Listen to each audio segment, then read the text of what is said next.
So I would like to welcome you all to this Women's Informal Network seminar on soft power in digital landscape. My name is Maria Magdalena Heinrich. I am the WIN coordinator for FAO. And I'm very pleased actually that we're having our first global kind of seminar all together. In these circumstances, I think the digital landscape is even more important than ever.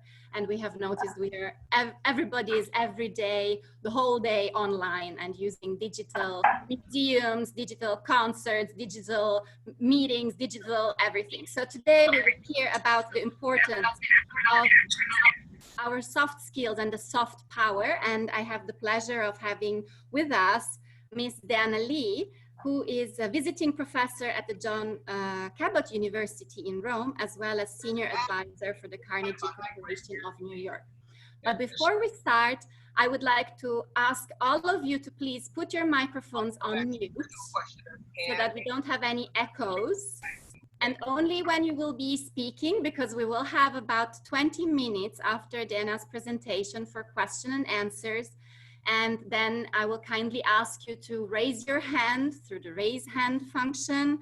And you can also write your comments or questions for Deanna in the chat. I have the pleasure of having Natalie Bualia, a very active WIN member, helping us and supporting with the chat so that we can identify the questions and we can have a very lively discussion. So I would like to hand over for some opening remarks and some updates actually to Chitra Deshpande, our founder of the Women's Informal Network. Chitra, welcome. The floor is yours.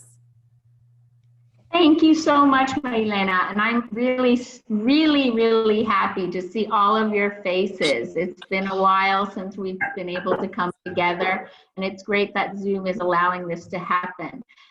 So I think many of you are old members, but I think we have some new faces as well. So I just wanted to share a bit about WIN. So who are we? And so the Women's Informal Network, WIN, we founded in about 4 years ago on the 8th of March. We were 8 people in IFAD, and now today we're almost over 700 women worldwide.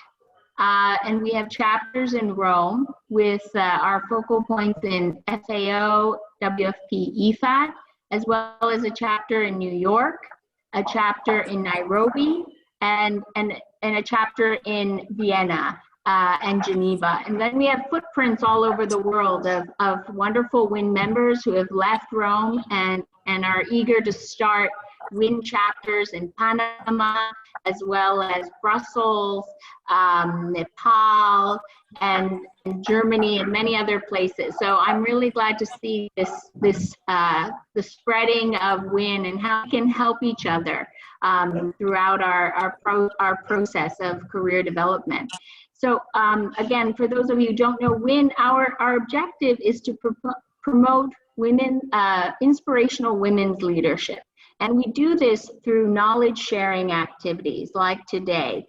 Today is one of our Women Leaders Forums where we invite women leaders to share about either their expertise or about their experience, their career development or work-life balance, to give us some their perspective. And we often find this so useful in our own lives. We also have monthly lunches and other networking activities like drinks after work, and maybe we'll next try a Zoom aperitivo just to get together. And we also have a mentoring program at IFAD and at FAO, and it's our informal mentoring. And we've created a model and shared it with other UN agencies like UNFPA and others. And we've been doing this for a number of years and helping women individually grow in their careers. So through these activities, we're trying to promote career development, work-life balance, as well as, and most importantly, women in leadership positions. So I'm really happy to see all of you. And I mentioned that I think earlier we were discussing that actually today's event was scheduled on the 5th of March, and it was the very day that in Rome, schools were closed because of COVID-19. And we decided we had to make a quick decision whether to hold the event face-to-face. And we decided not to for the safety of our members. And I'm glad of that decision. And I think having it today just brings more meaning to all of us. I think as Marilena already said, this topic we've all experienced sort of hours and hours on Zoom, and we see the power of the digital space and sort of how do we occupy that space as women. And I think that I'm really pleased that also to see you all here today, because we've been quiet over the last 2 months, but we recognize that it's been a struggle, the COVID situation. It's been a new situation where we're all managing. We've been managing our work-life balance in a new context without all the support that we're often used to, the babysitters, the cleaners, the grandmothers, and needing to care for parents who are abroad or dealing with very quick situations of whether to stay in your duty station or whether to go and join your families. And we know that you've had to struggle. So I'm really glad to see you here today, because it shows that we're coping and we're resilient and that we have such a vital community. And I know you're busy, so I appreciate you wanting to be with us today. So thanks so much. And at this point, I'll pass the floor just to Suzanne to just give us a bit more background on Deanna. Thank you. Thanks, Chitra. So I'm very happy to be presenting or to be introducing Deanna here today. I remember a former WIN meeting where the little sheet was passed around for some ideas of potential speakers, and I immediately thought of Deanna because I feel that Deanna has a very interesting and inspiring career path. Interestingly, she started off in music. She graduated from Harvard in literature and music and was on the way to becoming a professional pianist when, as she explained to me, she was actually performing one evening at a sort of cult community locale in New York and ran into some people from PBS, the American TV channel, and mentioned that she needed a day job. And she ended up getting a job there as a receptionist to start off with, which gradually led to a sort of series of jobs from production secretary to eventually becoming a producer and a senior producer. And one of the things that Deanna mentioned to me was that a key element along this path were her mentors, and that she was encouraged to share experiences with people that they wouldn't otherwise have, just like a pianist does. And also to tell stories that they wouldn't otherwise hear. And I think this is something that struck me as a leitmotif during Deanna's career. So she worked for more than 20 years as a producer for the ABC News program Nightline in the US, covering subjects from the US deployment in Somalia, the election of Nelson Mandela, the death of Deng Xiaoping, and the Hong Kong handover, amongst many others. She received 8 News and Documentary Emmy Awards, which is TV's equivalent of Film's Academy Awards. The DuPont Columbia Award, which recognizes journalists' contributions to the highest standards in journalism. But after some time as a producer, so she was at a point where she was senior producer for ABC's World News Tonight, she felt news was becoming too homogenized. She became dissatisfied, from what I understand, and not enough space for different stories. And with this came the realization that nonprofits can tell their own stories. And so she looked for a job with a nonprofit and found something with the Asia Society. And this led to becoming headhunted and becoming vice president for communications and marketing at the New York Public Library, where she developed the whole digital engagement and marketing and communication and created an award-winning app called Biblion in 2011, which brings people into the library's collections. And from there, she went on to become Carnegie Corporation's Chief Communication and Digital Strategies Officer, overseeing media relations, publications, the web, digital engagement. But again, decided at that point to change course and came to Rome as a visiting fellow, as a writer with the American Academy in Rome, and liked it so much that she decided to stay here in Rome. And here in Rome, again, one thing has led to another, and she's now visiting professor at John Cabot University, teaching classes on multimedia storytelling.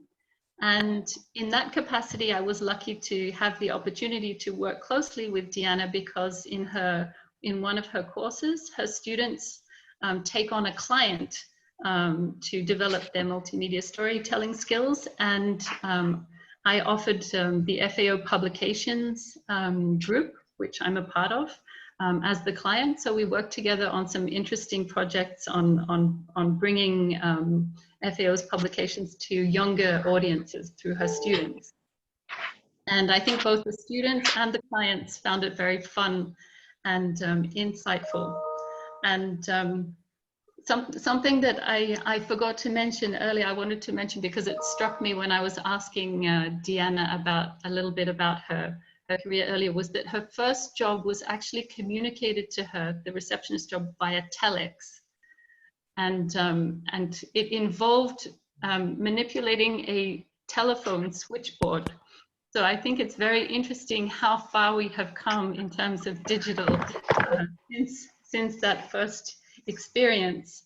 And it's sort of, I think something that strikes me a lot is, I think in my life personally, I've made many changes sort of in the course of my career. And sometimes I feel, and I think probably many others feel, sometimes you feel you're starting from scratch and you have to build things up all over again, and you might feel intimidated or insecure about maybe not being as savvy as the other people around you in the new environment. And I find Deanna is very inspiring in the way that she's managed to excel in all her different roles. And I think some of the secrets that I see coming from this is her capacity to listen to people and to identify opportunities and also to understand her own strengths. But I think the best is for her to explain that herself. So I'm very happy that she's here today and that we can listen to her experiences. Thanks. Thank you very much, Suzanne. And I would like also, if I could, to make a round of applause for you for actually organizing and putting this together so that we can have Deanna Lee here with us. Thank you very much. And actually, as you introduced Deanna, her biography already sounds very inspiring. So now I don't want to take any longer time. I would like to hand over directly to Deanna. We would like to hear from you, Deanna. The floor is yours. Thank you so much. Thank you, everybody. Thank you, Suzanne, of course, for inviting me here. And I mean, just being with all of you like this, as I'm kind of looking at my Zoom screen, I'm thinking, wow, this could be like the cover for the whole presentation. I mean, if you think about it, our title today is Soft Power in the Digital Landscape, Connections and Community. And when you look at your Zoom screen and the gallery of amazing women leaders, it's a landscape for some of you, literally a landscape. And it's, and this group, of course, is a network. So I think, this is already inspiring and great. In addition to the words connections and community, there's one more that I'm going to introduce. And I'm going to go back, I'm going to try to go back and forth from a PowerPoint a little bit. We hope this will work. And you'll see that I very purposely designed around some subtle circles in the slides, because I love the idea when it comes to digital. Yes, a lot of it, certainly in my old field of journalism, we bemoan the loss of many things like newspapers. But I will say how wonderful to move away from content that was traditionally produced unidirectionally. You gave it to an audience. But now, through the power of digital, content can be just the beginning, putting it out there. And then it's sort of this circular discussion that goes on. I also love the idea of digital and connections being put together in a positive way, because of course, there's so much fear we all have of losing human connection in a digital world. We worry about our kids, and we worry that social media makes them more isolated.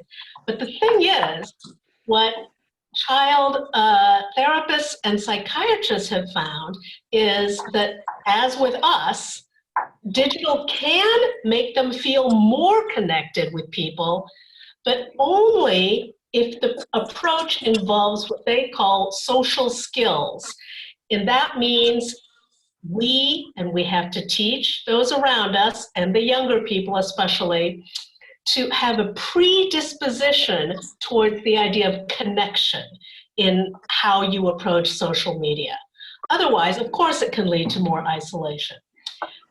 This, hopefully, what we'll all talk about today is exactly that, a predisposition towards connection.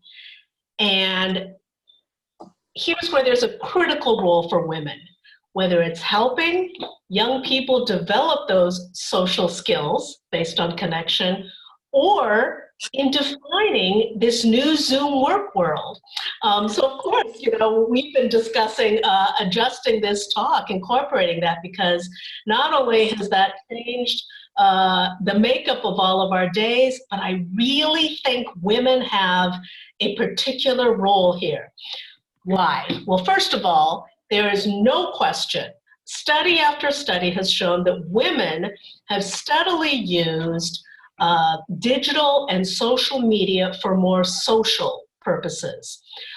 As the esteemed nonpartisan Pew Research Center found, to explicitly foster social connections.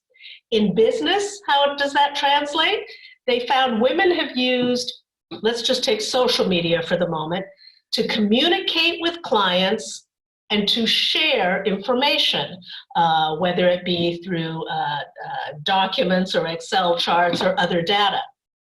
Interestingly, in the work world, men use social, and that can mean LinkedIn, that can mean the way you communicate on an intranet in a business. Men use it to research their competition and to grow their networks. It's no accident that in social media, women, almost every platform is more women. Twitter, Pinterest, Instagram. One where it's always been equal is LinkedIn. And again, that sort of shows using it very consciously for your own professional development. But that's not that circular idea. This has major implications for how we use and design connecting digital technologies. And I'll show you some today, some projects I did at the library that, while I've never been formally trained in digital, there is just no question to me that the fact that I approach everything with this focus on connections and community, that is, of course, very much based on my gender and how I've been raised and raising a family and all of that. The gender differences also have great implication for how we might maximize our power to connect with colleagues and partners and communities, both technically and reaching people, especially in this Zoom age. So we'll get to that. First, I have to remind us, of course, being online is to be connected. And you've probably heard of the term, the Internet of Things today, or, well, they're saying that's our future, right? And the Internet of Things, this next stage of our future, is all about connected devices, being connected with devices in our homes and our appliances and our cars. And of course, it's called the internet.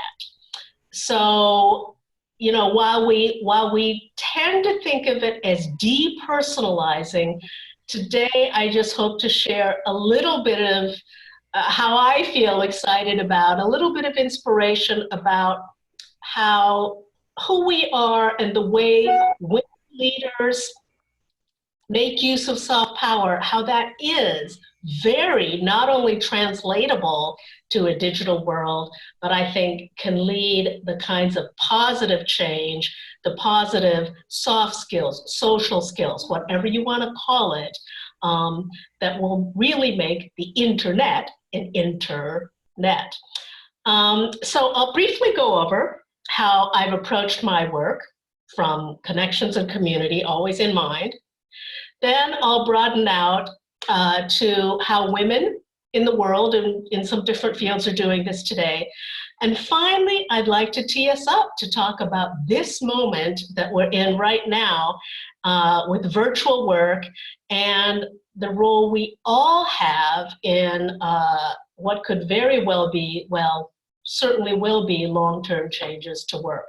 And I know that sounds like a lot, but Chitra, don't worry. I'm going to stay within my time limit because I definitely want time to have some exchange. I mean, how crazy would that be to give a talk about communications and community and not have that? So let me go first. If this back and forth does not work for any reason, we'll just stay with the PowerPoint until the end. So Suzanne gave you my very brief history. When Suzanne first asked me to talk, I think I scared her a little because I said, well, you know, one talk I kind of often like to give is one where I talk about how I seem to have made all these career changes at a time when the fields are so-called failing. And I seem to come in at this like sort of almost loser moment. But the point of that is, as Suzanne said, it's a moment for opportunity. Okay, so as you know, as you see here on the screen, I was for 20 years a journalist. And I certainly went from what was very much a heyday to a time when, and these are all changes largely brought about by digital, when it was clear that digital would move us away from newspapers and traditional television. To then I ended up at the New York Public Library. I love this headline from the week that it's the future of books that is in question, not even the future of the library. They're assuming libraries are already dead. And that was, of course, was right when I started the library. And it was at a time when everybody was saying e-readers, the advent of e-readers and e-books were going to kill libraries. And our PR department was getting a call about that, like on a daily basis. And then I ended up in philanthropy. And at a time when I ended up at Carnegie Corporation, which is the Carnegie Foundation, you know, it had been for the longest time Carnegie, Rockefeller, MacArthur, Ford. And then suddenly with digital, you had these digital game changers and billionaires, you know, Bill Gates and Mark Zuckerberg, per grant, they were giving like, as individuals and as then as their new foundations, 10 times more, probably even more than that, than the average grant a 100-year-old foundation was giving. So everybody was saying, wow, traditional philanthropy, where is that going to go? In all these cases, the transition to the digital landscape was scary, but also presented a great opportunity. And, you know, darned if I was going to go to new jobs and then be there as the jobs just sort of went away and, you know, I wasn't going to say I'm part of the last stage of libraries or the last stage of traditional philanthropies. And I realized that, you know, as you are now, these were moments for me, these are moments for all of us now, where experimentation and leadership are going to make all the difference. So let's see. This is an example. I'm sorry, I actually meant to come back on camera there for a while. But in any case, at the library, I'm going to use kind of the story of one publication to exemplify the kind of transition that I was talking about. This was a collections publication called Biblion. I was hired as the communications of the Vice President of Communications and Marketing. One of my first charges, I think they even told me this in the interview, was we have this publication, Biblion, written by curators, very academic, some of the most defining finding aids of leading collections in the world, and costly to produce. You can't tell here, but they kind of look like lancets, very thick, glossy covered papers. And yet, by the time I came, the worldwide subscribers had dipped below 600. So especially as a public library, depending largely on public funds, you could not really justify that. So they said, so one thing we want you to do is make that digital, start putting it out as a PDF. And I thought, PDF, again, like, here's a moment. And I kind of dragged my feet for a couple months on it, because I thought, well, yeah, PDF, I can do that, but like, is that going to get us beyond 600, or is that going to be good enough? Then I sat in my office and I watched Steve Jobs introduce the first iPad, and I should have put a picture up, but you can go back and find it. The big Apple launch of products, he's on a stage. When he showed the first iPad, he did it standing in front of two like green US style street signs. And he said, this is, and they stayed behind him. This thing, this iPad represents the intersection of technology and liberal arts. And I thought, wow, I would like to be part of that. Because I was much more, as you know from my background, a liberal arts person than a technology person. And he showed what he could do. He could take you into a world, but the partners were like, he showed what the New York Times was doing with it, what Lang Lang, the pianist, was doing with it, and what gamers were doing with it. And I thought, it was just like this massive brainstorm. What an opportunity for the library. We have these amazing original sources, and if we can get involved in this from the start, we can be not on the back foot about e-readers killing libraries, but we can be the ones at the forefront of where information is going and how it can be experienced on these things. So jump 5 months forward, almost a crazy amount of quick time in tech world, but we put together a very small team and with two outsiders who were designer, coder, developers, what we call back-end developers. And well, they were really back-end and front-end, Potion, amazing. And I almost think because the library folks did not have a pure background, we didn't approach it from like, oh, like, what could we make happen on the screen, and what could fly here and there, and we could make it like a gaming kind of thing. But we created something that looked like what nobody had ever seen. And of course, you have to remember, this is like, the iPad has only been out like 5 or 6 months at this point. And so people called it a museum app. This particular issue, if you will, was around the collection of the 1939-40 World's Fair, which appropriately had something for everyone. And yeah, it was kind of designed like a museum app. If you look at the first cover here, that's an exhibition wall, if you will. But there are shadows going back behind each pavilion or topic, if you will, that if you see it actually on an iPad, it looks better, but it's subtly reminding you of library stacks right from the beginning. Okay, some people called it a museum app.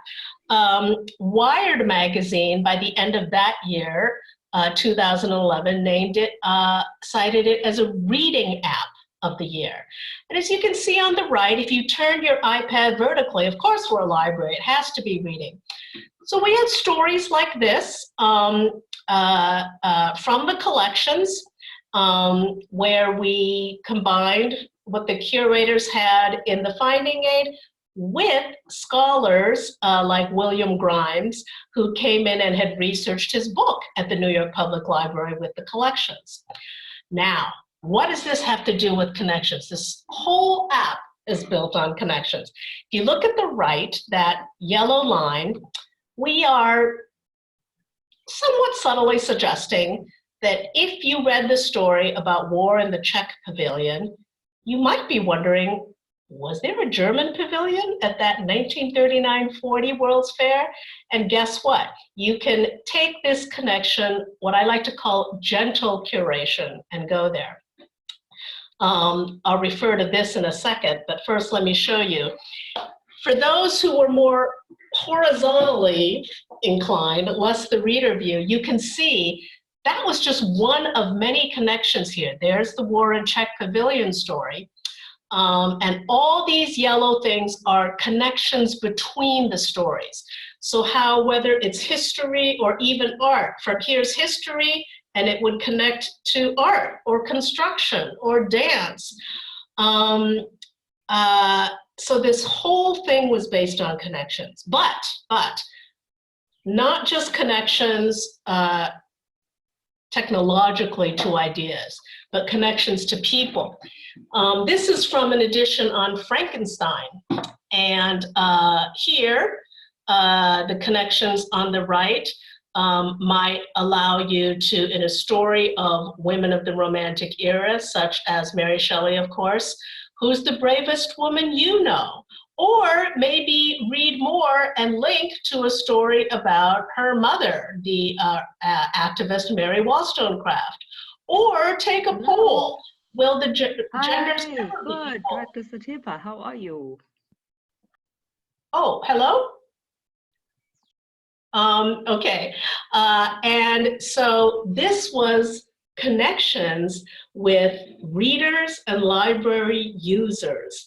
And what an exciting thing to do, to have discussions start between users, scholars, call it specialized branches, such as a branch, the Haskell Library for the Blind at the New York Public Library. And we had people, users of that library, leading discussions about, of course, the blind man in the story, Frankenstein, who is the only one that treats the monster fairly.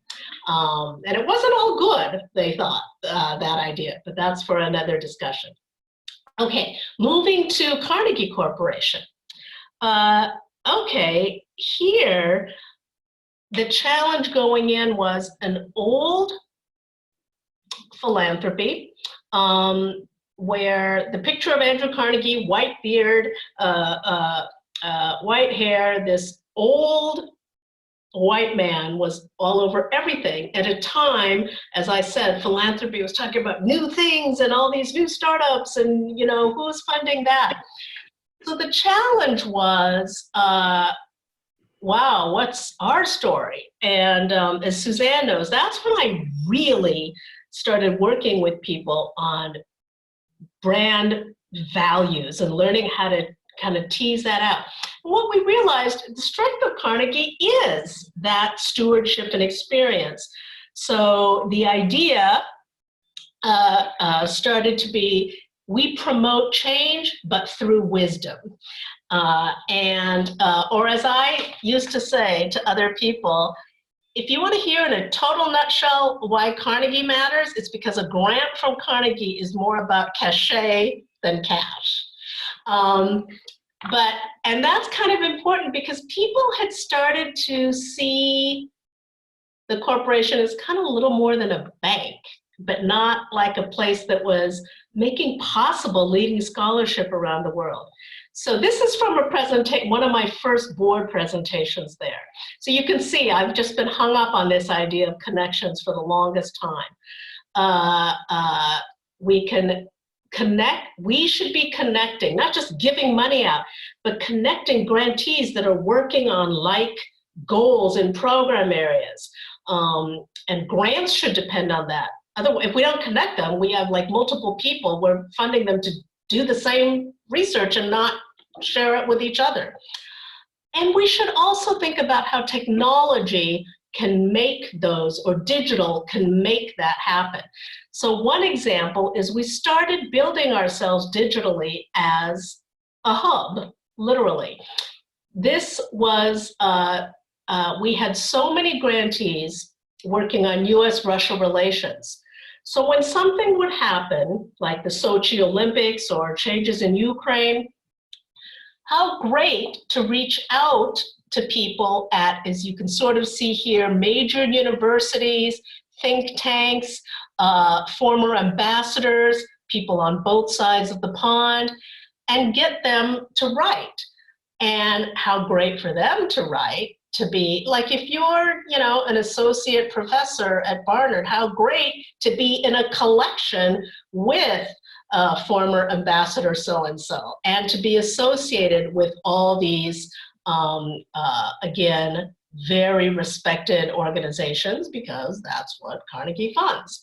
We did the same kind of thing with teachers, K through 16 education. And for National Teacher Appreciation Day, encouraged people to upload photographs of what great teaching looks like. You're only seeing a few of them here because they would rotate, but all of our grantees, colleges, high schools, people doing research on education, were taking part. So we're literally showing you how we are a hub, bringing that all together. So that brings me to my current job, teaching. How do I teach all this? Well, first of all, the name of the course I teach is Multimedia Storytelling in Strategic Communications. And this is the textbook that I use. It's by Henry Jenkins, Spreadable Media, Creating Value and Meaning in a Networked Culture. By the way, if you're interested in media at all, and media defined extremely broadly, Henry Jenkins is a big comics guy, actually, in addition to many things. He's always great reading. He's a little bit of a Malcolm Gladwell type. But Henry Jenkins, notably, was one of the first notable people at MIT's Media Lab. Now at USC, imagine this, he teaches at 3 USC schools, the School of Journalism, the School of Cinematic Arts, and the School of Education. And I love that because interdisciplinarity, as we all know, is everywhere now. And that interdisciplinarity depends on connections. Okay, so how does he do that? Well, some of his key ideas in this book, he's pretty much coined the term participatory media. And the key point there is that digital information depends on a community of people with different roles. In other words, key for us, and what I think Chitra pointed out, digital information is not all about techno experts. It depends just as much, if not more, on users, appraisers, people who react, all of us. And spreadable civic media. Sorry, all of my people are over my screen here. Kinds of content that are most spreadable include collective values and hopes and shared cultural references. And that was the idea behind the World's Fair app. Again, there's something for everybody. As Suzanne has said, the culture in agriculture. We see this idea all around us, and it leads us to civic engagement. Participatory cultures can have a great impact on civic engagement. Very quickly, Henry Jenkins likes to talk about a group called the Harry Potter Alliance with people all around the world who raise major amounts of money for things like a world without Hermione, and that's education for girls. If you didn't have Hermione, Harry Potter wouldn't even be alive beyond the first book. But to me, what's really fascinating is a group of women in Ravelry. Anybody a member? I wouldn't be surprised. Ravelry is a craft activism group. They call themselves, I want to get this right, a community site, an organizational tool, and a yarn and pattern database for knitters and crocheters. We make to connect with others. Crafters all over the world are using their hands and hearts to make a statement, change the world, and build community. This is huge. Both their global and US internet traffic ratings, by the way, are higher than the New York Public Library and UNICEF. This community is amazing. Among other things, oh, I put it at the bottom here. If you know the Women's March in 2017 as Trump was being elected, that happened all over the world. This is a picture from Washington. The Ravelry was largely involved in the pink pussy hat movement, called that as a response to vulgarities against women and the fact that Trump had used the term, but you saw pink hats everywhere. In fact, there is currently now one in the Victoria and Albert Museum. So women are, of course, at the forefront of community for change. But how are individuals doing this, bringing this idea? Three really quick ones. In technology, user experience is key. What is it like to use the app, to use the software? This woman, Kate Hare, says being a woman helps me empathize with the user and their challenges with technology.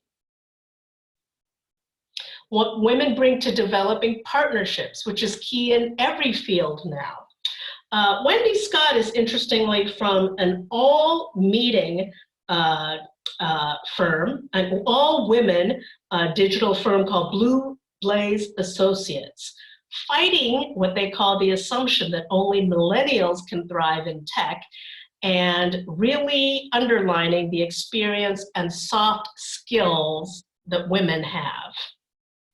And there's my own love of storytelling, and I thought it might be interesting for the FAO people in the group. This is a woman that shows what journalists can do. Amy Wu is an ag tech journalist, but she's also an entrepreneur because she founded something called Farms to Incubators, an initiative that serves as, you guessed it, community connector and convener for women in the ag tech space. So whether you call these soft skills or soft power, as I prefer, there's no question of the role of soft power in corporate leadership. This kind of chart will surprise nobody. Women are better at all those things on the left, and I don't know about the last one, but I think they can be too, of course. So how can we sort of move all of this to this moment? All those things apply to what we're experiencing in this moment right now with the coronavirus. Here are some headlines I recently pulled together. Not a surprise to any of us, but yeah, guess what? A lot of people are writing about it. In the New York Times, what really interested me, you can read the article yourselves, but were the comments. Fully 8 out of 32 comments, both women and men, kind of doubted the premise. And you can sort of see some male and female responses here.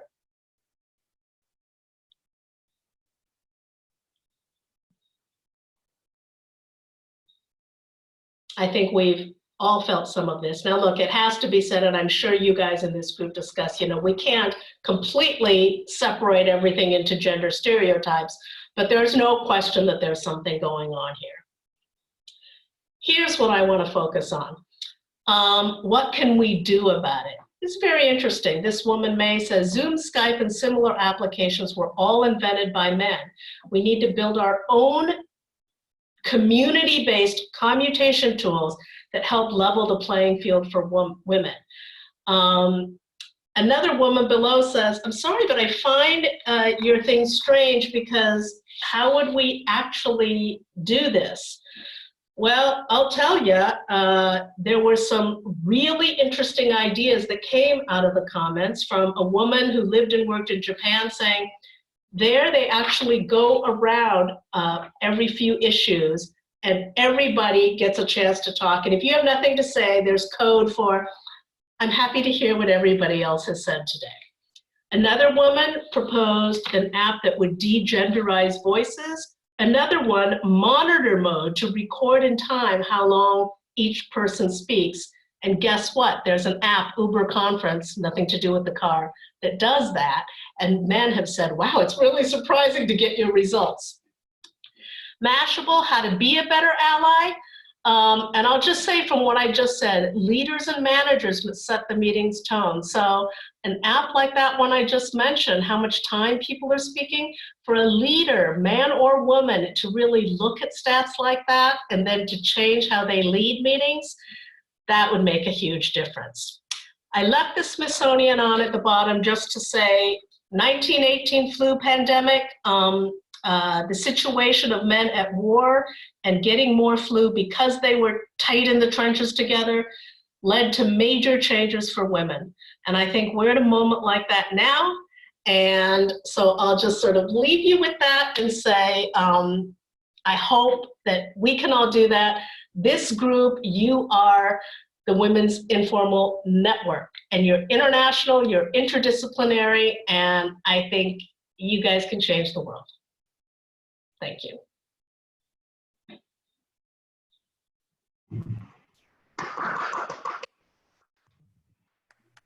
Thank you very much, Deanna. I think your speech has been really very inspiring, and there is a lot of food for thought, actually, on many different aspects that we are living right now.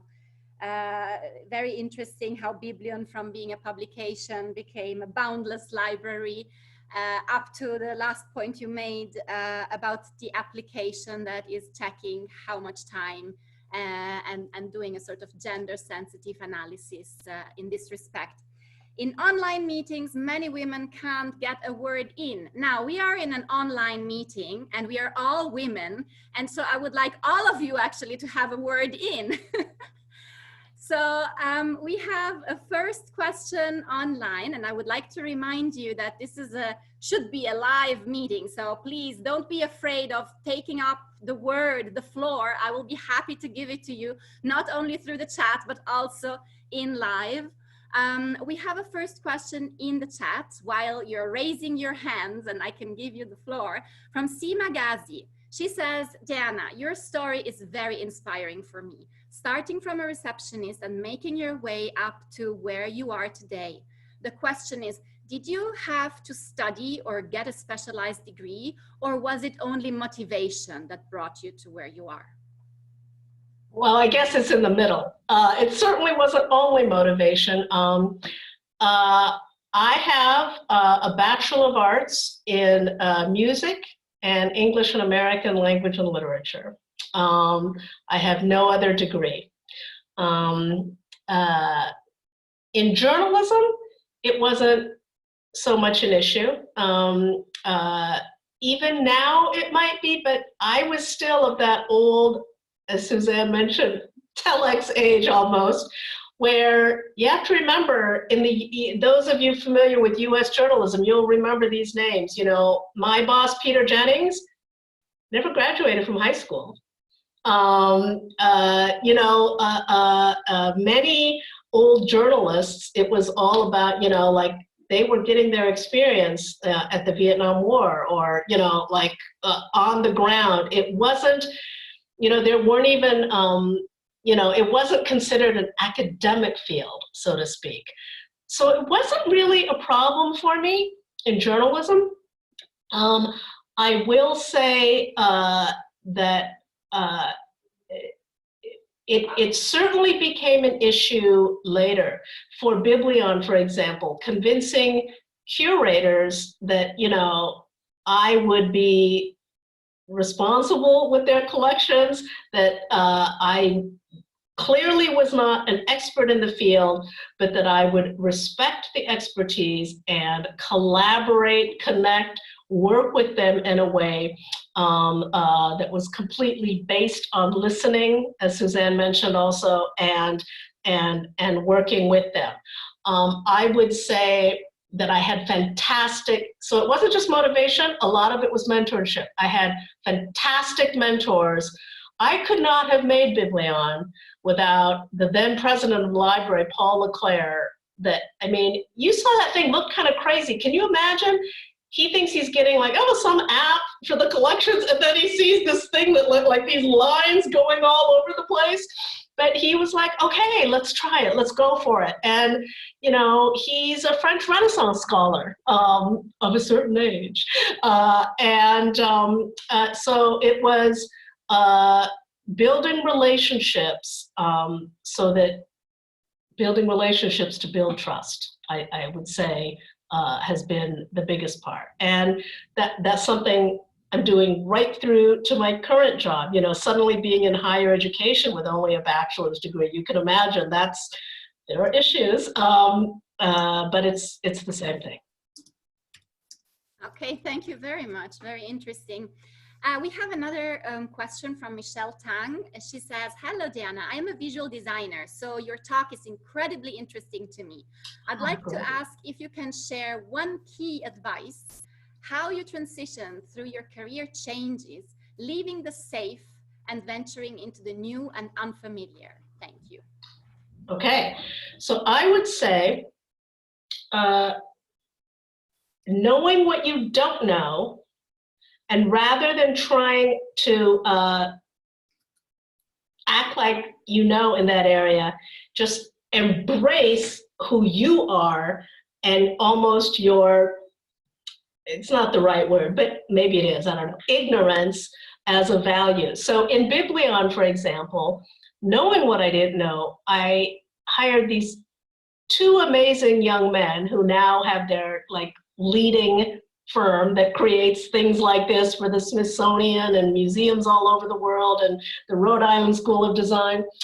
But at the time, they were two back-end developers sitting in meetings with the big design firm, you'll know, IDEO, we were thinking of hiring. And then I realized, you know, IDEO's basically telling me that they know what the future of reading should be and they'll do this for us. And I realized, you know, I don't want to do something where I just hand it over, and if they're doing the future of reading, and then they were telling us, oh, and we're also working with this library and that library, like, I don't want something like what everybody else is doing. So it was the lawyer on my team that said, you know, Deanna, you had this kind of big crazy vision, but you don't know the technical, but there are those two guys that sit at the back of the room in every IDEO meeting that they are sort of consultants just to do the coding. He said, every time they open their mouths, they say something really smart. What if we just went with them directly? And so I had these tech designers that were jumping at the opportunity to do front end also. And then my library crew that just had these big crazy ideas. And so sort of knowing what I didn't know to make sure that was taken care of, but holding on to the crazy, if you will, and holding on to the ignorance, I think helped. Thank you very much. I think embracing the crazy is a great advice. And watch out for opportunities and just grab them when they come along. Very nice, thank you. So we have Ruth Meinsen, who actually shared the Gender Avenger app for tracking who talks in meetings. She shared the link, and then she makes an observation, and she says, I'm wondering whether one problem with online conferences, and this is particularly interesting for me as a moderator of an online conference, for women, is that you don't get feedback and ability to read the room, especially when everyone is muted and it's hard to watch everyone in video, because you only get the nodding or the shaking hands, but you don't have that personal interaction. So how do you feel about it? Well, first of all, interestingly, I'm really glad to hear about that app, and I'm interested to look at it. Just yesterday, I read about an app, of course, the name has gone out of my head now, where they're trying to respond to this by giving sort of a rolling 360 camera view of a room in the middle of a Zoom type meeting. I'm not quite sure how that would work, but that's something else I'm interested in looking at. Look, there is no question this is a problem. Not only for us, but imagine. So a friend of mine leads group therapy sessions. And he said, you know what, I used to look forward to doing them. I loved doing them. I ended the other one early the other day because it was so frustrating, because he said, I never thought how much of group therapy depends on people kind of nodding at the person next to you, but the person who's talking needing that nodding encouragement and the vibe of connection, those connection atoms that are going back and forth. And he said, without that, group therapy not working. So Ruth, you are not alone at all.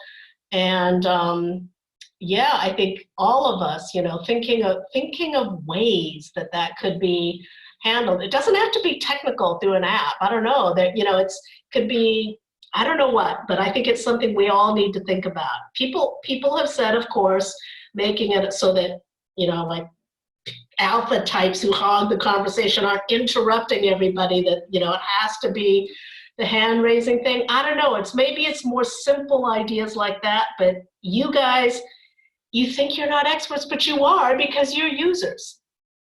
You're users and you're leaders. You're part of a women leaders group. And so, you know, I was no expert, and you know, the Biblion app ended up being Apple's free iPad education app of the year. And I think it was the fact that I was the crazy, ignorant person that allowed me to think outside the box. So you guys can all think about this, but there's no question we have to improve the whole Zoom meeting experience. And you know what? It's not going away even after, you know, so big need. Thank you very much. Yeah, I think it's true. And as someone was saying at the beginning of our talk, probably this whole experience has changed the way we are and we will be working even in the future. Even if everything goes back to normal, we have now learned so many things, and we are connected, like you were saying, in a different manner. And so even, especially for us at FAO, we have many colleagues out in the field, and sometimes they felt left out because we were having in-person meetings. Now everybody is the same, right? So everybody is online, and so it makes it a bit easier for the people who are out in the field. Elena, one thing I do want to say is the solutions we all brainstorm and think of do not have to be purely technical. You know, things are changing every day. Yesterday, we heard that Twitter has told their employees they can work remotely forever. But guess what? Here's an interesting story.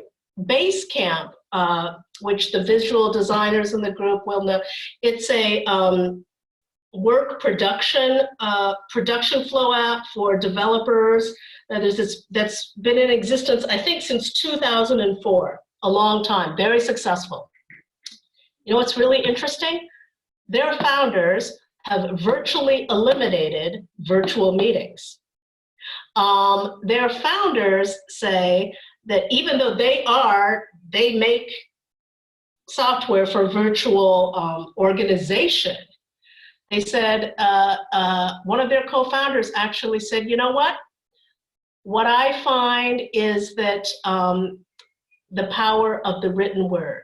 And so I want like long form written emails going back and forth that are shared in more interesting ways. But unless it's absolutely necessary, at Basecamp, there's practically a ban on virtual meetings. It's very interesting.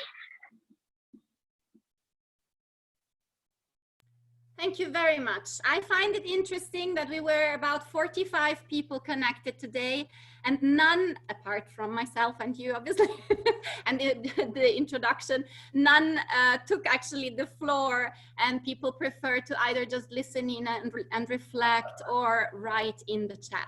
So I would like to invite at least one person to raise the hand. I can see Chitra and I can see Suzanne. Thank you very much. So Chitra, please, you have the floor. Thank you, Deanna. This was a fantastic talk, and just personally, I started my career actually in media and entertainment in New York, and sort of giving advice to very large media companies. I'll just say that, and then moved on to international development. Yeah, so I transitioned out of that, and I did that in part through education, but in the end, I found that the way to really break in was to network. And it was by meeting, it was through, my personal network. That's why the power of the informal, I can't enforce, that's why we're informal, because there's so much power in that. And it's through that I got my first opportunity at FAO, for example, and then thus my career has moved on. But, I loved I think that you embrace the crazy and your ignorance. And this is such a key message, because study after study shows that women are hesitant to speak unless they know everything. Right. Unless they're confident that they've read the document, and only then will they make a comment. And so we sit silently while, I don't mean to say this, but I've seen many male colleagues actually say, I haven't read the document, but let me just expound on all my views on this. I'm like, what? And so I think that's great. And so it's interesting. So I do, your advice is really eye-opening. And I think it would be hard, it's going to be hard for us to internalize. And in addition, it's also interesting, you're taking on, you're like, I have crazy ideas, embracing the crazy. And so how do you convince your directors, those above you, to embrace the crazy with you? And I'm just curious if you have any advice. How do we convince others to come along with us, especially those who are our supervisors? Thanks. Right. Well, first, I think it's just key to this idea of soft power. How do I convince my bosses? Well, it's not only what I said before, like, sort of trust me that I know that, but they have to trust me. They have to trust that I have done my work to bring other people on board. So, at Carnegie, it was all, well, have you talked to, the heads of every major program area? The same thing at the library curators, because without that, I can say you can do this, but it's going to be, and so it was just spending a huge amount of effort and time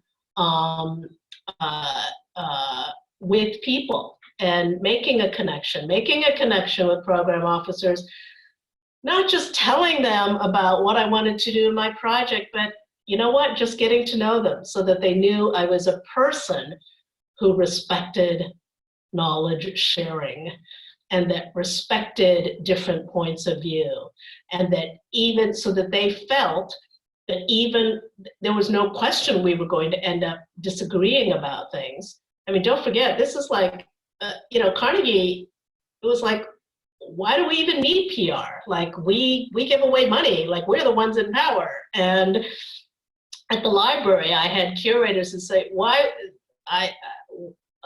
would I want, I don't need this New York Times guy to do a front page story on my Civil War collection, because I don't want people to know about it. I want it to be exclusive. And so you just have to be willing to spend huge amounts of time up, across, and down. I would almost say just showing who you are as a person. You're trustworthy, you embrace different points of view, you will make mistakes and you will cop to it and you will do your best to fix them. Mostly, whatever it is, we both love this company and its mission, and we're in it together. We are in it together, and I'm not trying to take anything away from you. I'm trying, it's that old phrase, help me help you, is kind of what I always had in my head.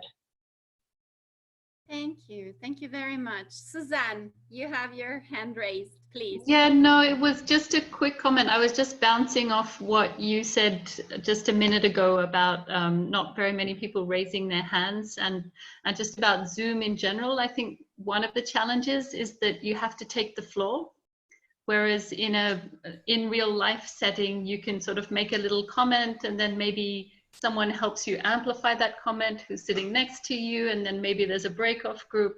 And I think that's one of the big challenges of communicating digitally, especially if you're used to communicating in sort of a more networky kind of way within a group. That was just what I wanted. Yeah, absolutely. And the chat screen helps, but you know, sometimes you look and sometimes you don't. It's not like in the room where you have to hear everything that's going on. Yeah, I don't really know how we get past that. Yeah, sometimes I'm wondering whether not to enable the chat, so to force people to speak up. But then I feel that we would leave out those that feel uncomfortable and still have very good ideas to share. So I have a question for you guys. How do you think Zoom compares to a telephone conference call?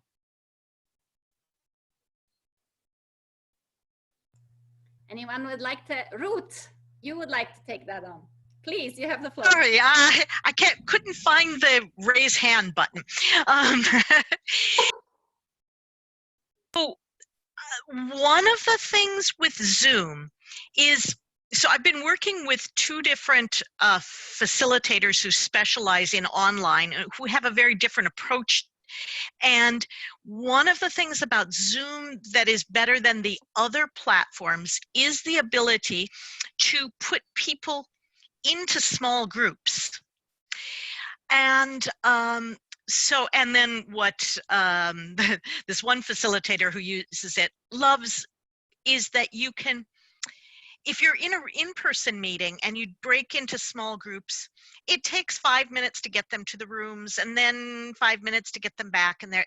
Whereas with this, you can actually do a 5-minute thing where it's set up, you talk among 3 people, and then everyone has to then report back or say something back.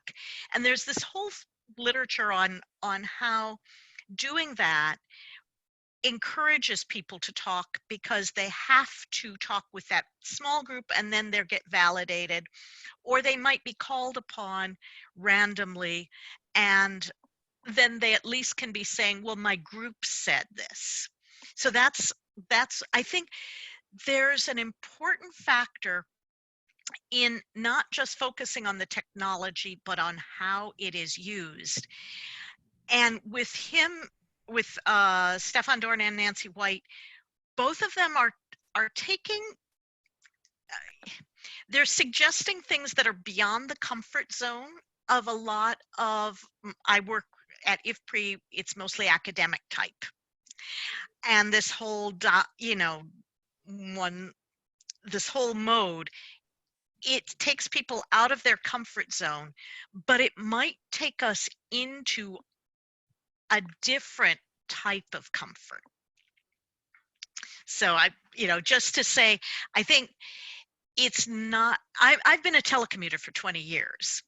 So I sometimes like a phone call so I can walk around my house, because I think better when I'm brainstorming, if I can walk and not be looked at. But there's different things. There's also an anthropologist there's all this studies on different ways of communication. So it's cool. Thank you. Thank you very much. And actually the work in small groups is similar to what we as facilitators know. During workshops, we always have to make sure that we either first allow people to discuss with the neighbor or in smaller groups and then share with a broader audience. So I think Zoom in this sense allows for that to happen. Thank you very much for sharing that. I see Wadzi raised her hand. Welcome, Wadzi, you have the floor. Thank you so much. What a great talk. I'm sorry I got in late because I couldn't find the Zoom password. But I actually like Zoom. I like Zoom. I've tried Hangouts and Skype. And on Zoom, I actually get a better feeling for the people who are participating. Skype never used to work properly, the groups, especially Skype for Business. I also like the fact that in Zoom, you can share these presentations, and I actively listen in Zoom. I don't, you know, it helps me sort of concentrate on the speaker, and I don't immediately think, oh, I've got to think of something to say, or I just listen, and then it all comes sort of naturally. I also Hangouts I've tried as well, and it's quite difficult to interact, and there's other platforms I've tried, but Zoom seems to be the one that interaction is possible once you work out where to raise your hand, like I did, and I do think that in this virtual world, we do need to think about, you know, sort of ways of speaking to people who have not very good Wi-Fi, because Zoom really works if your Wi-Fi is okay, if, you know, so how are we going to interact with people who don't have very good Wi-Fi in countries that we usually work in? Those are my issues with places where Wi-Fi is not very good, or it hasn't reached all the areas that we need to reach. Thank you very much. Thank you, Wadzi, for being with us and for sharing your experience and the fact that you actually like Zoom. I think we all kind of like and dislike some aspects of it. I can see Rike has raised her hand, and then Sophie Treinen. Rike, you have the floor. Thank you. No, I also want to say thank you for a very inspiring presentation. That was really, but you asked this question about phone and then the Zoom. I actually think with the nodding that was mentioned before, that's the brilliant thing about Zoom. You can actually see your colleagues nodding, and, you know, we put ourselves on mute, but you can still like interact. I think it's brilliant. And you can also do your thumbs up or so. And I think it makes the meeting also work a little bit faster sometimes, which is very nice. And then I heard, you presented these clips from what does it do to women taking the floor. I actually read an article saying the opposite, that a lot of people who are not normally easily taking the floor in an in-person meeting find it easier with Zoom, because you just press your hand and you know you will get your turn and you will get on. Where in these meetings with a lot of loudspeakers, it doesn't have to be men, but it can be more difficult if you're a more drawn back person. And I even read a study, I think it was from Denmark, with the school teachers that had to do all the education online. They say that some of the students that has been so quiet normally in class, they were taking the floor a lot more. There's something they had noticed, and they found out all these that has so many brilliant things to say that they would never say in a real classroom, because this intimidation of the social interaction, all that. When you have the screen between, it somehow gave these children more confidence. I also thought that was quite interesting.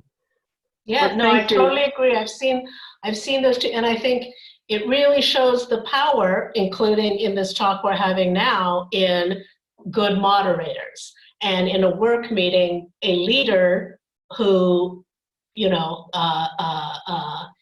is subtly or not so subtly giving off that vibe that yes, anybody can talk. So yeah, who's leading the meeting becomes critical, I think. Also, Thank you back to what the previous two people said, I think, you know, Zoom and all these other platforms actually have a lot more functionality that we have yet to explore. A lot of people don't know about possibilities that are offered, whether it's breaking off into groups or hand raising, or did you know Zoom has a function to take away your blemishes, for example? It does. Look it up. And it kind of works. Or the backgrounds in Zoom. I mean, but these are the more obvious ones, I think. And, you know, because everybody's using their platforms and they're all competing with each other, they're going to come up with more and more what's the word I want, you know, functionalities. And I do think we have to, you know, educate ourselves so that we're making the most of what these platforms have to offer. Thank you very much. And actually, to respond to Rike, I can only confirm what you read in that study, as the teachers of my kids, I have 3 kids, are confirming that kids who are more silent and shy are actually coming out better. And for the teachers or the moderators, it is easier to have an overview of who has spoken and who has not spoken. And so even through the raised hand, it makes it easier. Now, Sophie, you raised your hand, please. Thank you very much. It was really interesting in your presentation about whether women were involved or not in the development of these new technologies. Because very often as women, we are thinking about other things. So I can tell you what I like in Zoom and what I would like to see improved. And then wondering how I can influence Zoom to incorporate this suggestion in their future development. So what I like with Zoom is, of course, the fact that you can have breakout rooms, that you can have the whiteboard to have a participation. You can have poll, you can have rooms for interpretation. And I have tried all of this so far. And I'm sure that I haven't discovered all these the other functionalities. So I wonder whether what I'm proposing maybe already exists or not. So regarding the polls, I found out that compared to Adobe Connect, which is the platform I was using before, but which is very unstable now during the COVID time, they are not able to manage the affluence of people on their platform. So that's why Zoom is better.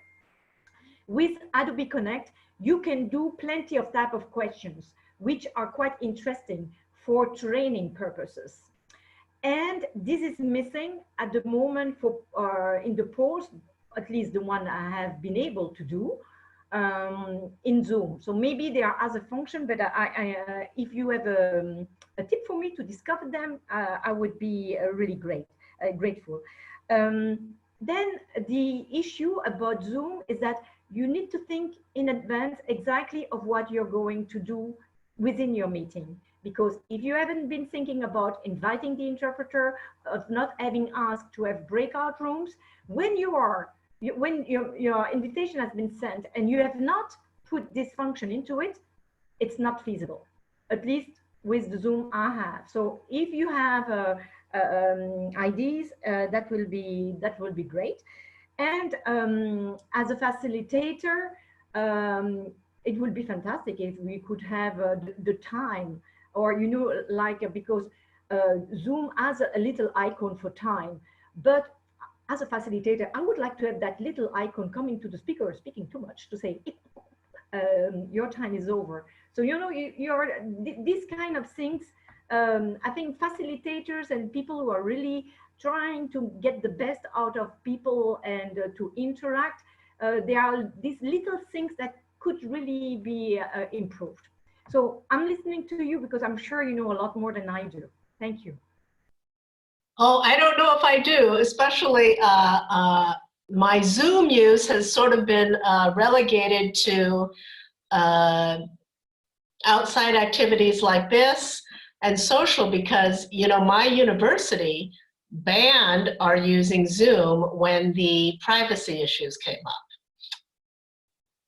So I have suddenly had to, so my work meetings are all on Microsoft Teams now, but so I'm not sure I have much advice to give you on things you don't know about. However, I do think you have some really interesting questions and suggestions, and I'll bet you other people in this group do too. And even if you don't think of them now, you will later. So maybe Chito and Marilena, one thing I could do is maybe research a place and reach out to somebody at Zoom and say, I was speaking with this amazing women's group. Everybody's using Zoom professionally and they have some fascinating ideas, and how can we share them with you? So I will do that.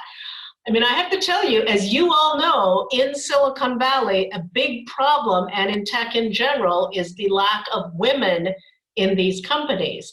One thing I know, Sophie, this isn't what you're asking, this is much longer term, but one thing you can do is longer term is foster. If you know of young women with an interest in computer sciences, and is not only encourage them or design or whatever it is, but know that there are better places for them to go and worse places to go. One thing that I cut short out of the presentation, because I was trying to make up time, but this is really interesting. Harvey Mudd College in the US, which has a really, really good reputation, its graduates generally tend to end up being paid more than Harvard graduates.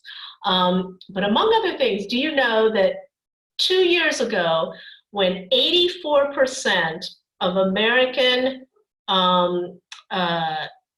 computer science undergraduates were male, Harvey Mudd was graduating the year before. They had graduated their first class in engineering that was majority female, which is amazing.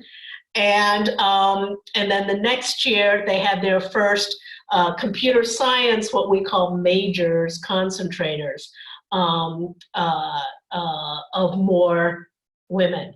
So I think, and why do they get that? You know what, this is very interesting, of course, for everything we're talking about. They focus on collaboration. They actively fight the idea that most students have, that computer scientists work in isolation. So like you study here, computer science, engineering, you're studying about collaboration. It's very interesting. And then they are graduating like women who are going to make more of these ideas. I won't even say women friendly. It's not that. They're going to make them more collaboration friendly. For everyone, exactly. Yeah. Thank you. Yeah. Yes. Sashwati, you have the floor. Deanna, thank you so much. It's pretty late in India, but your sharing has been very inspiring, and there's a lot of food for thought. Just coming back to this aspect of, I find Zoom a far more egalitarian space, and this comes from what exactly Maria and Ricky said. So I'm based in India, so I'm based in the field, and whenever there were meetings that were happening in headquarters, there was a discussion that used to happen with a group of people sitting around a table, and a lot of people from field had to raise their voices, and it was not heard. But here with the Zoom, we all are in equal, egalitarian square, and I like that. And as a women professional, what really works for me is that a pre-existing egalitarian setup. I feel more comfortable and also productive to share in that space. So that's what I wanted to. It's not directly in comparison to the telephone conversation, but the regular meeting that we have. Back to you. Thank you. So Swati, let me ask you this.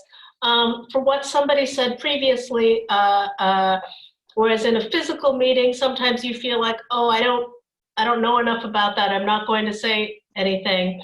And then as we heard, a man will just say, oh, I haven't read the paper, but blah, blah, blah, blah. Do you think in Zoom, you would be more willing to say things, not only to just speak in an egalitarian way, but to say the kinds of things that you would be too insecure to say in a physical meeting? Well, I don't think so. Your personality changes whether you are on Zoom or in person. But of course, the conditions matter. When I'm not very confident and I still feel it's important to share, I use the chat platform. So I feel more safe to say it there. But I do feel it's important to express whether you take on the floor or you share it through chat. So when I'm not very sure, and I say it in a safe language through a chat. Back to you. Yeah. I think it's not so much the personality change, but when we talk about the students that are speaking up who weren't before, I mean, for them, I'm not a professional, but it seems clear to me that there's for students, it's so much peer pressure, social pressure, like, I'm not like, oh my God, the popular girl who's sitting over there is going to think I'm stupid. I'm sitting here alone, like, who cares, So I think you sometimes change when you feel less physical presence of people that constitute peer pressure. Now, of course, that may be more young people and students than we as adults who hopefully are more secure in that thing. Thank you. Anna Heremans, you have the floor. You have raised your hand. Hi, everyone. Greetings from Panama. Very inspired by your talk. I think the changes in the workplace are a real opportunity for female leadership. But I wanted to share like a very low-tech idea that really helps, in my experience, to make Zoom meetings more engaging. And that is really the use of hands. And what I mean by that is, if as a facilitator, you can just say something, who in this group here resonates with that? And you can get people to get used to using your hands. It's really amazing how that, without knowing all the buttons and the ins and outs of Zoom, creates a different dynamic and more engagement in the Zoom meetings. I've seen that applied so beautifully in Zoom meetings. So I really want to share that with everyone and try it out and maybe go crazy a little bit, do something that's a little bit out there and a little bit different, which we can so use as we all spend so many time and hours on Zoom. Who resonates with that? Yeah. Thank you. Actually, this is taken, I think, from in the theaters for deaf people. Instead of clapping, they do this. So, but however, it works only if all people are actually on video. If the people are not on video, then you wouldn't see their hands. So perhaps, but we also have the thumbs up function that you can see no matter whether people are on video or not. Or you can just do it like that. It's interesting that it may become I have no idea where it comes from. What I've seen is that actually people, when they see other people using the video and getting engaged, it actually stimulates people to switch on the video, even if they didn't do before. So just a suggestion and an idea from my side. Thank you very much for sharing it, actually. Very nice. Rosa Lud, you have the floor. Hi, everybody. Well, first of all, I think the Zoom enables many of us to participate. Our last meeting, we were only 4 or 5 in the planned lunch, and now we can have more people, be more engaged. So thanks to Deanna, very inspiring, and Chitra, and to you for organizing. I just want to also say that I use Zoom a lot because I'm facilitating FAO flagship publication, SOLA, right now, and I thought there's one function that was not mentioned, which is quite useful, which is the transcription, which I had a very important meeting, and I facilitate and I take notes of the meeting, especially on key decisions. And it was a tough facilitation role. And then I realized I miss some of the, because you get engaged when you're facilitating, and plus you have to write the notes of a very important meeting. And you could go back to the function of transcription, where it's not perfect, but it's really, it's there, it's on the record, it's a voice enabled function. So you can just enable it before your meeting, and it transcribes the speak function. So it's just there, and so you can write your notes based on that, and you can just, enable it and modify it. So that's a good function. Hello to everybody and some friends I see here. Thank you very much, Rosa Lud, for sharing this function. I think that's a very useful one for everyone who is managing meetings and facilitating. I see the hand raised both of Chitra, but also of Ms. Dukur. Chitra, if you don't mind, as you have spoken already, I'll give the floor to Ms. Dukur, please. Okay, thank you so much. Hi, everybody. I'm based in Dakar, in Senegal, and I would like just to share with you the experience I had with Zoom. We organized last week's remote technical startup workshop for Sierra Leone and another one for Burkina Faso. I could not imagine before the COVID-19 that we can organize a remote technical startup workshop in everywhere in the world. It is in Burkina Faso, sometimes, and also for Sierra Leone. We have sometimes challenges with technology connection, but it went very well. And the thing I want to share with you, it is a great opportunity for us women to support the other women. You know, you can, when you have the floor, you can ask to Shashwani or Shitra, please Shitra, probably you have something to add. It is very important. Also, we can be more supportive to the country director if she's a woman also. And I think that it is something we can use to support each other and to give the opportunity to other colleagues, female, to take the floor. It's the experience I had. Thank you so much. The presentation is very, very exciting, very, very inspiring. Thank you so much for inviting us in this event. Thank you so much. Thank you also for being present and sharing your experience. Chitra, over to you. Thanks. No, this has been so exciting. And now I have all kinds of crazy ideas too, Deanna, that's I think emerging, bubbling up from this great meeting. Talking about Zoom and thinking about, I think what you were saying in all of your new changes, taking your ignorance and actually seeing it as opportunities. And I think, and so I was thinking about Zoom, I think it's giving women actually lots of opportunities. And I mean, it's good to think about what can be improved, but for me, for one, I love the fact that I can see my male colleagues with their kids popping up. Right. This is great. It's great. And it's not, maybe we don't usually see that. And so it's nice to see, this is, children, all of us together. In that sense, also the COVID experience, we're all in this same boat. Here we are with our kids managing on this. We're all sharing this weak internet with, work, school, all of these things, and learning to cope and understand different situations and people with, I think it's building understanding and also building trust. Again, I shared my normal background because I also love seeing my colleagues in their natural setting, seeing them at home. I feel like we're connecting on a different level. And I think that's bringing teams together as well. And I think for women in particular, they're in sort of the literature on gender equality, the personal is political. And so, we often hide our personal.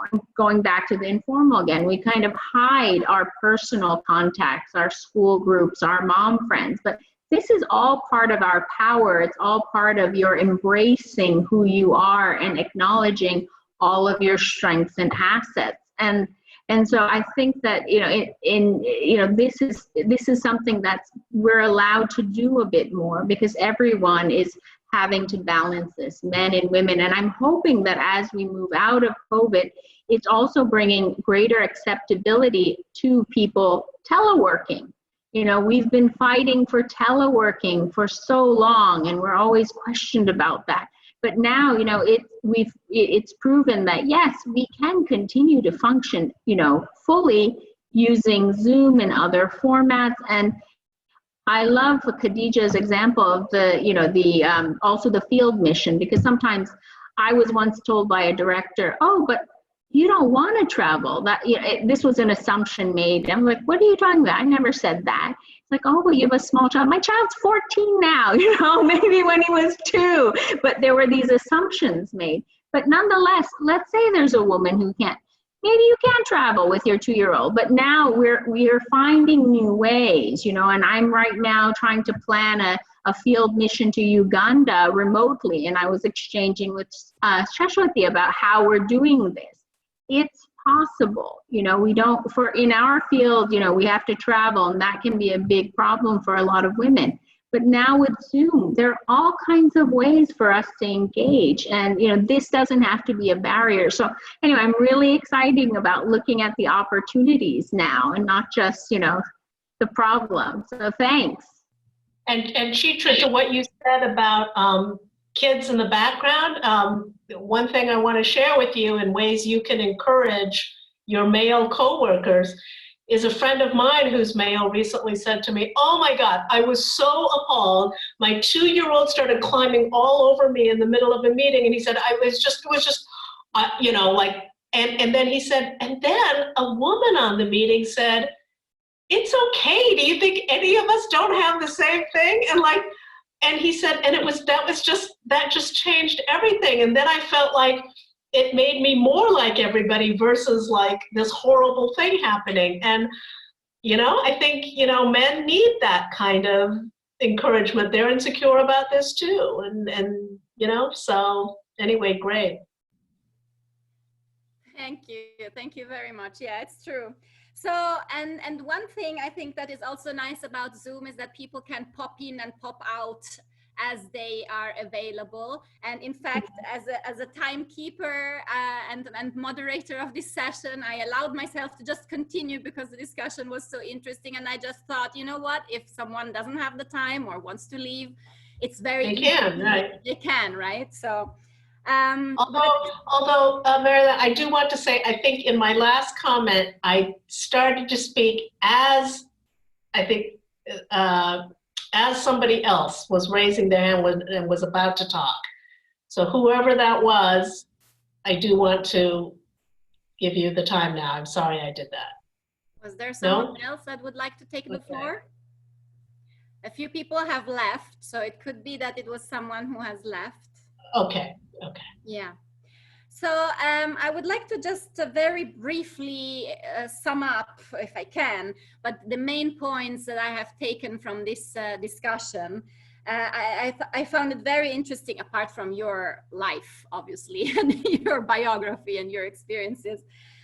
What you shared about women, the use of social media, the difference between women and men, that women are using it more for social connecting, and men are using it more for competition and network. I think this is a lesson learned for us too, us women, that we can use and we should use it more for researching the competition and networking. Yeah, why not? I think this is a good example. We are networking, we are a network, so we are using Zoom in particular. I liked the idea of connecting information, and then you added on and people. And when you said in particular, you showed us on your PowerPoint presentation that there was then the option to say, who is the bravest woman you know? And so then this actually triggers, as we were also discussing here, this triggers thoughts and discussions and connections of people who have similar interests or experiences. Very nice. The change through wisdom, embracing craziness. I think this is definitely something that we have to take on. And also thank you for the advice you have given us on how to actually make sure that our supervisors endorse our embracing the craziness and can embrace it together with us. The power of the written, but not only in the traditional way, but to share it in interesting ways. I think this is critical. We have to think outside the box. We have to be creative. So creativeness, I think, is another thing. And the trust lead, very nice. But what I like very much about this session, and I have to be honest, is that we all, and through you, because you have committed to this, we can improve Zoom. We have shared experiences and thoughts of how to improve it. And I think as we are all using it, it's very nice that we can all together and perhaps collect these ideas and then propose them to the managers of Zoom. Very nice. Yes, I will. That is my to-do list now. I will do that. So the recording will also be available to everybody, to you, obviously, and to the people who have not been able to connect today. And so we will send the link. At this point, I would really like to thank you all, and also the ones who had already to leave, in particular, Deanna, for sharing all your experiences, Suzanne for, making this connection. Thank you very much. Chitra for having created WIN and being here, and also Natalie for supporting the chat moderation. As always, I would like to remind you, if you have an idea about an inspiring woman that would like to share her experiences with us, please don't hesitate to get in touch with either Chitra or myself, or even Suzanne or anybody in this group. We would be happy to, as we are now still developing the agenda for the year, and we have tested the online meetings. I think, if we can continue on this thread, I think it would be very nice. So next time, probably I will organize a poll at the end of the online meeting to get the ideas right away. So thank you very much. And I wish you all the best and say goodbye to all. Wherever Bye, you everyone. are. Thank you, Deanna. Bye. Thank you so much. Stay safe, stay healthy. Bye. Thank you. Bye. Stay well. Bye.